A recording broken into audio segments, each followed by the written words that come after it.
Hey guys, it's Portia from Modcons back with a new card game. We've packed this one in for a while, but it's one of those games that does take a little bit explaining to actually understand how to play and what the purpose is. Since we had a lot of questions asking, how to play it, I figured I'd just give a little demonstration video just to see if I can help explain. So it's basically a deduction game. It's a game where all you and your friends have to try and figure out who are the liberals and who are the fascists. So basically you get a pack of these cards in this little slip. It's a secret slip. No one is supposed to know what's inside there apart from you. Inside that you get your little character who's either a liberal or a fascist. And then you also get your party membership title, which is either liberal or fascist. And if you're one of the really lucky people, you'll get Hitler. So the aim of the game is either for the liberals to successfully govern their country of 2 pieces of paper, or if you're on the fascist side, your ideal is to make it a fascist player game, or if you manage to kill Hitler, you also win then too. So basically, you start by electing a president and a chancellor. So the president basically gets to make the main calls, and then the chancellor gets to make the secondary calls. So say for example this person, and keep in mind that no one in the game is going to know who each other is.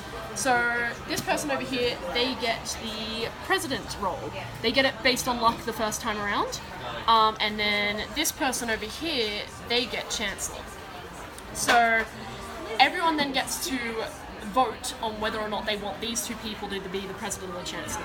So you either place down your Ja or 9 card. And you place it face down, and then once everyone has done that, you reveal it. So if the majority of the players vote Ja, then these people remain the president and the chancellor. From there, they then get to enact a policy. So the president picks up 3 policies. So right now they've picked up 2 liberal and 1 fascist. Okay? The president then discards one. So say for example, for some reason they discard the liberal one. They then pass the 2 cards over to the chancellor. The chancellor then gets to pick between those 2. Keeping in mind that the chancellor's a fascist, they're going to want to try and enact the fascist ones. So the chancellor places that one down, and then they flip it over, and it's a fascist one. So it gets added to that pile there. So basically, there's 5 slots. The liberals have to try and fill that up before the fascists can. And as you can see down here, the fascists kind of gain powers as they get more and more policies enact. The first one being that the president can then examine the top 3 cards to figure out what's going to happen next. They can either, the president must kill a player, so basically this is where it comes into play where you're trying to kill Hitler. Hopefully the president is not a fascist, so they'll actually try and kill Hitler.